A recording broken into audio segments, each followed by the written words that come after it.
what is it specifically that works well for Pittsburgh when they have all their bullets in the chamber, Pickens, of course, included? What is it? Even in the game, of course, this year, there's still several new players, Russell Wilson and so forth. But what is it about the Steelers and how they have been able to, like you said, you could say it's the dog, but the fact is Pittsburgh has won a lot of these matchups lately. So why is that?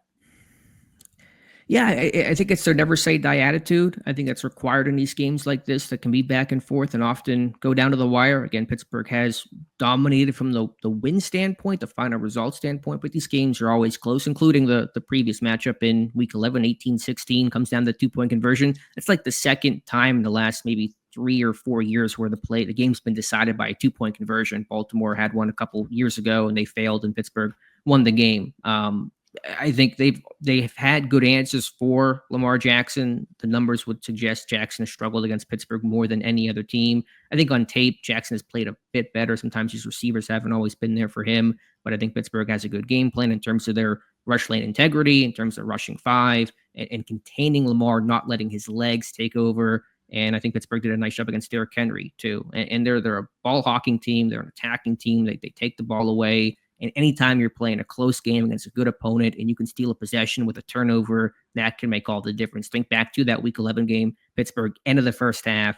Ravens are running the tight end screen, like the most safe play you could call. And Pittsburgh forces a fumble. They get the ball. They kick a field goal before halftime. That was important in a 2-point victory. So Pittsburgh is plus 18 in turnover margin. They lead the NFL in takeaways, and those serve you well for close games. Okay. As far as what the Steelers need, because it looks like, of course, Pickens will be back soon enough. And as you said, most of the players that are going to be important for this team down the stretch are going to be healthy. So what do you think the Steelers need to do as a team to, at some point, they may have to, of course, play the Bills or the Chiefs in the postseason.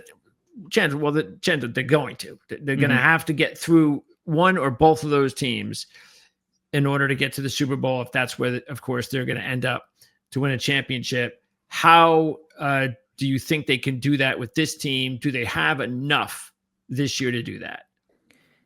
Yeah, I don't want to say they lack when everyone is healthy. Of course, Pickens is so valuable and he's proving his value. He's going to want a contract extension this summer, Greg, and he's going to point to these 2 games of like, this is why you pay me, because without me, or the whole complexion of the offense changes. Russell Wilson, just to really give him some credit, has elevated this offense, and that's why Mike Tomlin made the controversial decision to go to Russ and bench Justin Fields midway through to try to elevate this offense from scoring 17, 18 points per game and winning the low scoring slugfest to can we put up 30 against the Bengals game, a great example. The Bengals don't have a good defense, but can you outduel a really talented quarterback in Joe Burrow and win a shootout? And Pittsburgh showed that they're capable of doing that. So that is the one thing, being able to match points with points, because when you face Josh Allen, as good as Pittsburgh's defense is capable of playing, those teams are going to score some points. I would just say one stat that really strikes me, Greg, and Pittsburgh has not won a playoff game since 2016. They've lost their last 5 matchups. Over those 5 games,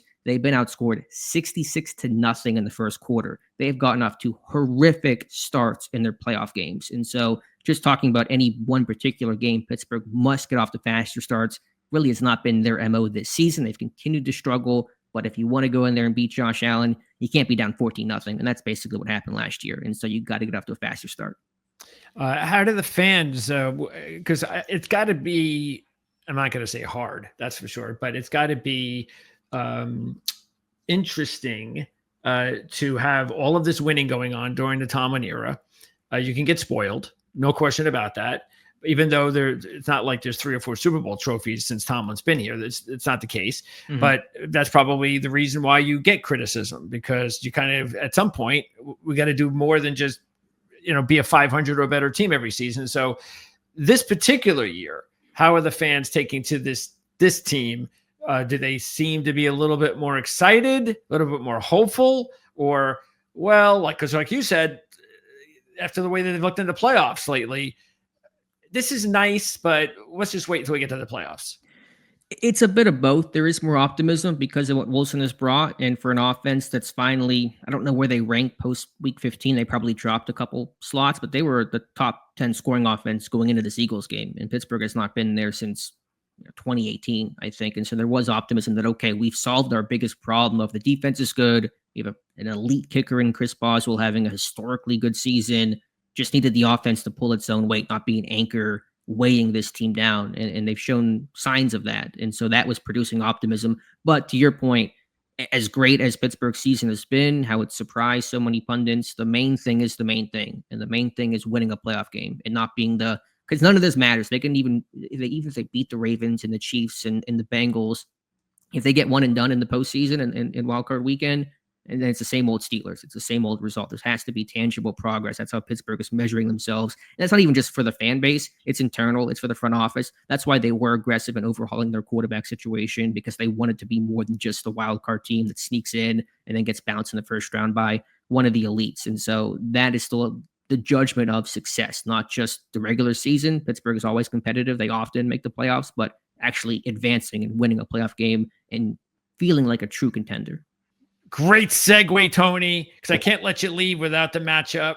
The Steelers have owned the Ravens, winning 8 out of 9 and 4 straight. They did it earlier this year, and most of them, Pittsburgh was the dog. So Vegas just keeps making the Ravens the favorite in this series. Pittsburgh just keeps going out and beating them.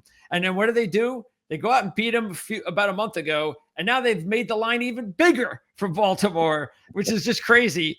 Now, look, maybe the line goes down when they know for sure Watt's playing. They know for sure that Pickens is playing. It could happen, but it is pretty high. What is it? What is it about the Pittsburgh Steelers that the Baltimore Ravens and Lamar Jackson, they just can't beat?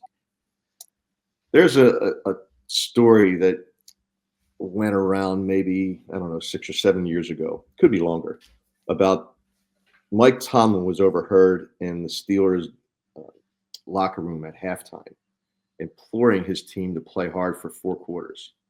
And the Ravens had a lead because he said the Ravens don't play 4 quarters.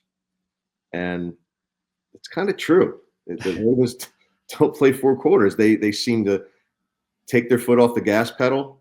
They don't finish games, whether it's offensively or defensively. They just seem to struggle. And I think that whether that's still true or not, the Steelers are in their head.